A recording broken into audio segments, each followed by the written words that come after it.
கடலூர் மாவட்டம் திட்டக்குடி எம்ஜிஆர் நகரை சார்ந்த தீனதயாளன் வயது 37 சன் ஆஃப் கருப்புசாமி. தீனதயாளன் என்பவர் கடந்த 15 ஆண்டுகளுக்கு முன்பு ஹரி ஜிராஃபி வயது 33 டாட்டர் ஆஃப் அக்பர் முஸ்லிம் இவரை திருமணம் செய்து கொண்டார். இவருக்கு 3 பெண் குழந்தைகள் உள்ளது. தற்பொழுது 3 ஆண்டு காலமாக ஹரி ஜிராஃபி தனது மனைவியுடன் கருத்து வேறுபாடு காரணமாக திட்டக்குடியில் உள்ள எம்ஜிஆர் நகரில் தனியாக வசித்து வந்தார்.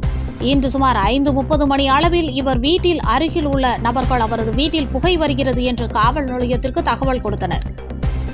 அதன் பேரில் எம்ஜிஆர் நகருக்கு விரைந்து வந்த காவலர்கள் தீனதயாளன் இறந்து அழுகிய நிலையில் வீட்டில் உள்ளே இருப்பதை பார்த்தனர். அவர் அருகாமையில் இருந்த டேபிள் ஃபேன் இருப்பதை கண்டனர். டேபிள் ஃபேனில் இவருடைய தலை மற்றும் அவரது வலது கை ஃபேனில் பட்டு எரிந்த நிலையில் இருப்பதை கண்டு திட்டக்குடி காவல்துறையினர் பிரேதத்தை திட்டக்குடி ஆய்வாளர் மற்றும் திட்டக்குடி டிஎஸ்பி அவர்கள் விசாரணை செய்து மேற்படி பிரேதத்தை முண்டியம்பாக்கம் அரசு மருத்துவமனைக்கு அனுப்பி வைத்தனர்.